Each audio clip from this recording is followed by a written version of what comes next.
একটা কথা না বললেই নয়, এই জন্য আসলাম যে মেডিকেল পরবর্তী এই অল্প সময়ে আমরা কৃষির জন্য কীভাবে প্রিপারেশন নিতে পারি।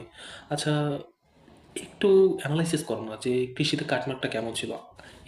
আগের বার ছিল 70, এবার 46, এতটা কম। কিন্তু একটা জিনিস খেয়াল করলে দেখতে পারবা যে মেডিকেলে কিন্তু তোমার কোশ্চেনগুলো বর্তমান ইজি করতেছে। আর এই অল্প সময়ের ব্যবধানে তুমি ভাবতেছো যে ম্যাথমেটিক্যাল টার্ম, ফিজিক্স, এইগুলো আমাকে অ্যান্সার করতে হবে, ভালোভাবেই করতে হবে। না ভাই, সব লাগে না। কারণ কাটমার্ক অনেক কম হয়ে থাকে, কোশ্চেনটা স্ট্যান্ডার্ড হয়।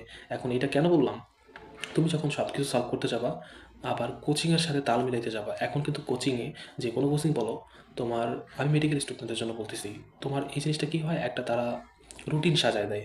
তোমার কিন্তু সব কিছু লাগতেছে না, তুমি তোমার ঘাপলাগুলো পূরণ করে এখন তুমি অংশগ্রহণ করবা ভর্তি যুদ্ধে। তোমার ফিজিক্স পড়তে হবে, ম্যাথমেটিক্যাল জিনিসগুলো বেশি পড়তে হবে। এখন তুমি যখন কোচিংয়ে নিজেকে ইনভলভ করবা, আমার মনে হয় বেটার হয়, এই জন্য কথাটা বললাম। তো এখন বাকিটা তোমার ইচ্ছা।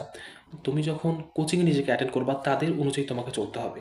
কিন্তু তোমার কি সমস্যা, আমার মনে হয় না মেডিকেল পরবর্তী কোনো স্টুডেন্টের যারা পড়ছে তাদের বায়োলজিটা দেখার দরকার আছে, কেমিস্ট্রিটা দেখার দরকার আছে, জাস্ট ম্যাথমেটিক্যাল পার্টটা লাগবে একটু কেমিস্ট্রির। কিন্তু এই জন্য বললাম যে তোমার ঘাপলা তুমি ভালো জানো, এই জন্য শেষ সময় পরীক্ষা দিতে হবে যে কোনো, এটা ঠিক মাস্ট।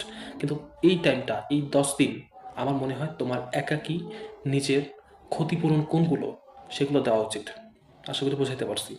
এই যে বাবা মার টাকা নষ্ট করে জাস্ট কোর্স কিনে ওই তালে নিজেকে, সবাই কিন্তু তাল মিলে চলতে পারে না।